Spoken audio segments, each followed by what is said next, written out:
Assalamualaikum warahmatullahi wabarakatuh. Perkenalkan, saya Stefano Sihotang, NPM 18062022273. Di sini saya akan menjelaskan tentang beban pendinginan atau cooling load untuk memenuhi CPM K2 ITS. Langsung saja, dari definisinya yang pertama, cooling load adalah kuantitas atau jumlah energi yang harus dipindahkan pada suatu ruangan oleh peralatan agar temperatur dari ruangan yang dikondisikan tetap terjaga, yang mana yang dimaksud ini adalah temperatur dari cold storage-nya. Yang kedua adalah heat gain. Heat gain ini adalah kuantitas kalor atau jumlah energi panas yang masuk ke ruangan dan melalui struktur ruangan atau yang berasal dari sumber kalor dari luar. Selanjutnya, cooling load tidak sama dengan heat gain. Seperti yang kita tahu tadi, cooling load sama heat gain adalah sama-sama kuantitas kalor.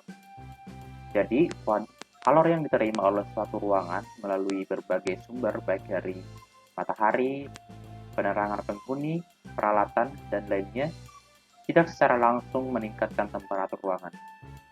Sehingga perbedaan keduanya disebabkan karena kapasitas termal dari struktur gedung yang terjadi time lag antara cooling load dan heat gain. Yang kedua adalah total cooling load. Total cooling load itu didapatkan dari dua, yaitu yang pertama internal heat gain, yang kedua external heat gain. External heat gain ini yaitu yang pertama adalah transmission atau sensible. Transmission ini berasal dari transmisi dari luar.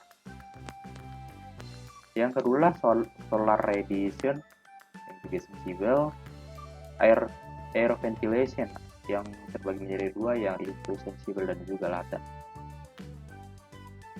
Yang kedua adalah internal heat gain ini didapatkan dari lighting, equipment, dan juga people ataupun produk, yang mana masing-masing itu terdapat sensible dan juga laten, kecuali lighting.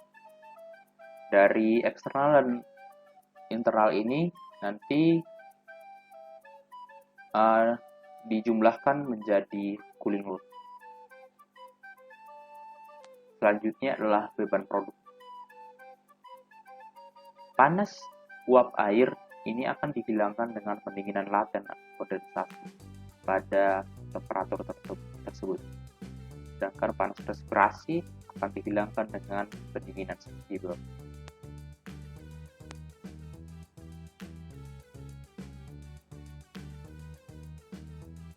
Selanjutnya adalah formula atau rumus dari beban produk tersebut. Yang pertama adalah sensible cooling load, di mana sensible cooling load ini rumusnya adalah Cc sama dengan M kali Cp dikali selisih dari T1 kurang T2 dikali theta C, yang mana Cc adalah cooling load-nya, sensible cooling load. M adalah massa dari produk yang didinginkan, sedangkan Cp adalah specific heat dari produk, dan juga T1 kurang T2 yaitu selisih antara temperatur awal dan juga temperatur di akhir. Sedangkan theta C ini adalah cooling time dalam waktu. Yang kedua adalah latent heat load, yang mana rumusnya adalah IL sama dengan M kali HFG kali theta C. HFG ini adalah latent heat of condensation, yang mana satuannya adalah dalam kilojoule per kilogram. Yang ketiga yaitu contoh perhitungan dalam kasus perhitungan Coulomb. Ini saya ambil dari contohnya, yang mana dalam kondisi ini di contoh ini ukuran dari storage size-nya yaitu 15 kali 15 dikali 4,5, sehingga dan juga outside surface area, yang mana luar area dari luar cold storage-nya yaitu 720 meter kuadrat, dan juga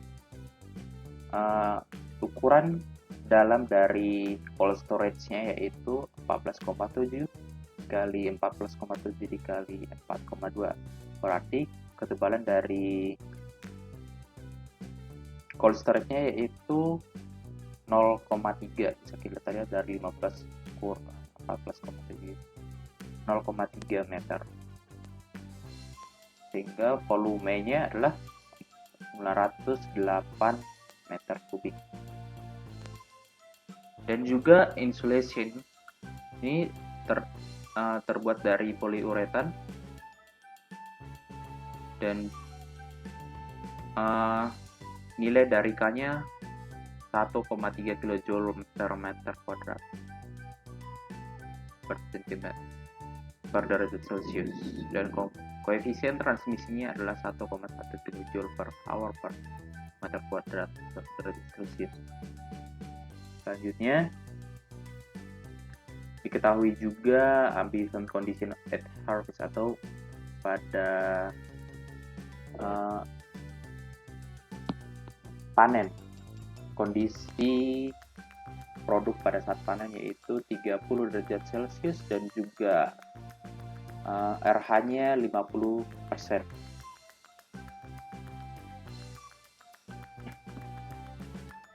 Nah, selanjutnya diketahui juga fruit temperature, storage capacity, bin weight, cooling rate, sampai dengan spesifiknya. Di sini spesifiknya untuk produknya sendiri yaitu 0,86, sedangkan untuk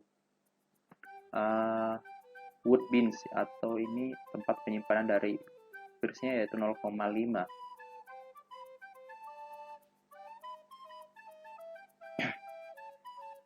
Terus untuk perhitungannya, yang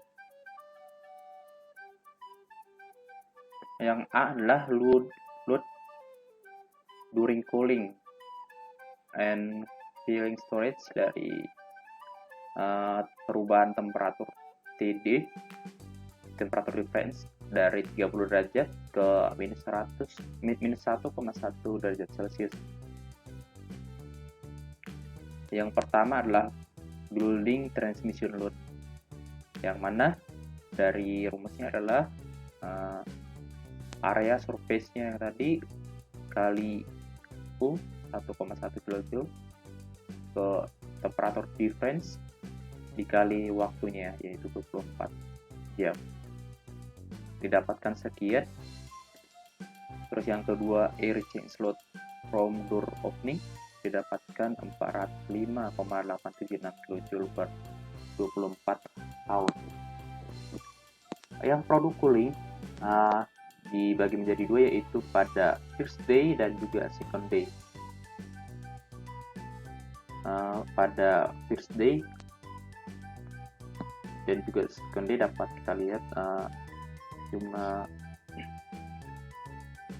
loadnya yaitu sebagai berikut, dan juga yang keempat, heat of respiration during cooling, yang juga terdapat first day dan juga second day. Terus second day-nya yaitu yang ini.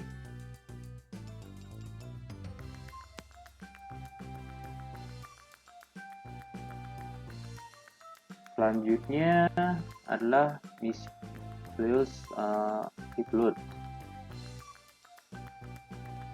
yang mana terbagi menjadi beberapa, yaitu light, bench, forklift, labor atau pekerja, sehingga ditotalkan total heat load during cooling dari yang tadi building transmission, air tanks, product cooling, production, respiration, miscellaneous, itu total required refrigeration yaitu 12.539.232 kJ per kilogram per hour. Sehingga di sini diasumsikan dalam satu hari itu adalah 18 jam per hari aktif pada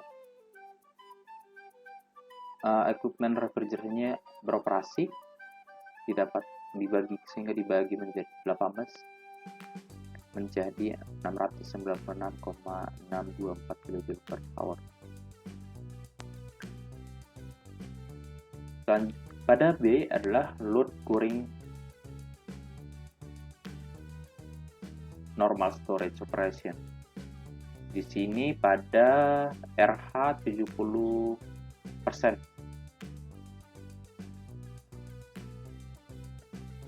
Yang pertama seperti yang tadi, yang dihitung adalah building transmission load, air change load from door opening, respiration rate, dan juga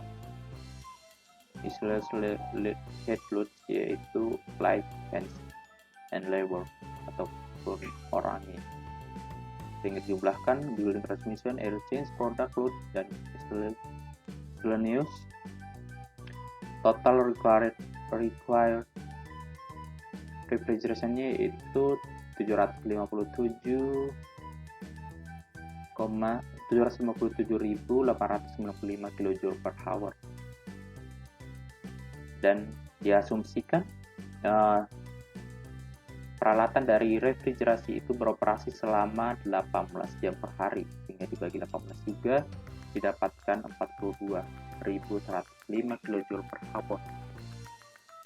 Dan juga jika dikonversi ke ton, yaitu didapatkan 3,3 ton refrigeration capacity selama yang dibutuhkan pada storage normal. Mungkin demikian untuk total perhitungan cooling load untuk memenuhi CPMK 2 UTS. Terima kasih.